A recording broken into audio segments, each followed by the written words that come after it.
All right, for one last time, live from the scene of the crime, it's your boy Elijah Campbell, your boy Jack Veltri, and South Carolina falls 72-68. That was the final, right? Yep, that was right. So much going on today. So much going on today, but 72-68, Arkansas wins. And the score is reflective of how close the game was. A 17-point lead for Arkansas at halftime really made it feel like they were in control.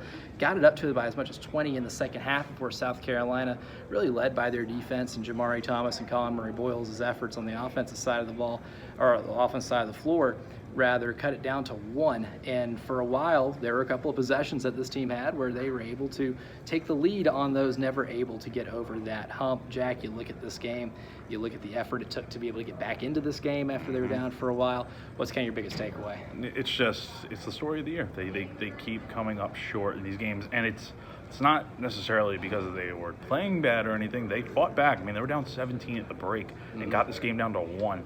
However, the thing that it always is there's something that goes wrong. Maybe it's a certain play or a certain moment, and it shifts everything. And I think the big play that you and I were talking about during the game was when South Carolina was going for a rebound. It was Jordan Butler. You're down by a point. He fails to grab the rebound. It looked like he had optimal space to get the rebound on the defensive end. And then Arkansas retains possession, and then they hit a 3 by Wagner. And that really was, I don't want to say the dagger because it was still close at that point. It was a backbreaker, though. But it's like that. Keep in mind, Arkansas hadn't scored a point in like almost 7 minutes, and they were kind of on life support, honestly, and that kind of shifted a little bit of the momentum, gave them a pulse.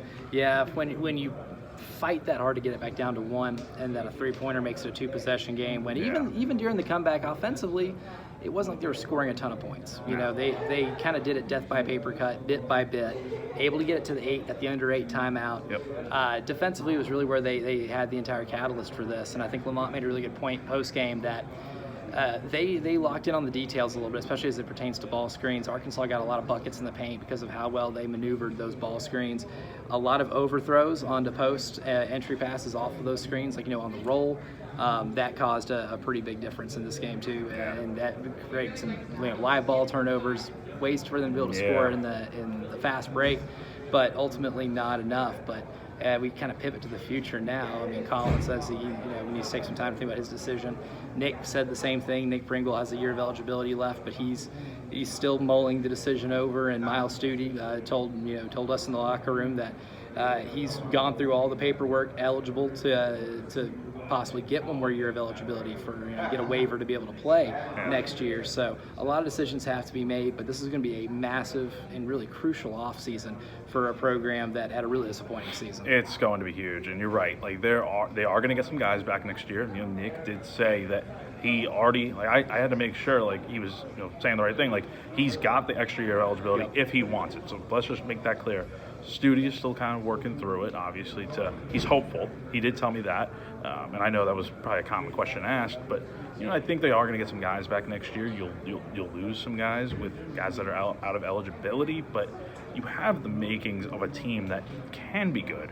Again, it just came down to the fact of if something went different in a lot of these close losses that they've had this year. I mean, I think this is like their 7th lost by 5 or less points this year. It's just if those went different, we're talking about a tournament team right now, not SEC, NCAA. So a lot of decisions to be made. Lamont's going to be starting to do the end of season meetings here relatively soon, but you're right, Elijah. There's a lot to kind of figure out going into next year. Yeah, suffice to say, that's kind of the story of the season, right? Whenever we look back on the 2024-2025 season, I think we're just going to boil down to you just weren't able to get over the hump in enough games to be able to put yourself in a position to make the big dance. A couple of possessions here or there, not being able to handle a press against Florida, maybe not being able to get enough on the offensive end to beat Auburn. But unfortunately, when we look back on the season, to me at least, it's going to be the most memorable by you had a really great player in Colin Murray-Boyles who's going to be a top 20 pick in the NBA draft, I can assume, if he decides to declare. And despite a lot of those efforts, despite some really good games, you just weren't able to do enough in the margins to win some of the big ones. Yeah, it is what it is. You move on to next year now, and I do think there needs to be a lot of shakeup on this roster. Like, I don't think outside of maybe like if Colin wanted to come back, he should be probably like one of the only guys that is in the clear to come back. I think when you go 2-16 in league play, I know the SEC was really tough this year, but when you go 12-20 overall, you need to kind of reevaluate everything and kind of see where you can actually get better going into the next season. You heard it, 12-20 final record. The book on the 2024-2025 season is officially closed. Thank you guys for hanging out with us all year long. Tough year for this team, but we appreciate you tuning in for these scene of the crime reviews, and we look forward to doing it again next year. So a final adios from Bridgestone Arena. I'm Elijah Campbell. He's Jack Veltri.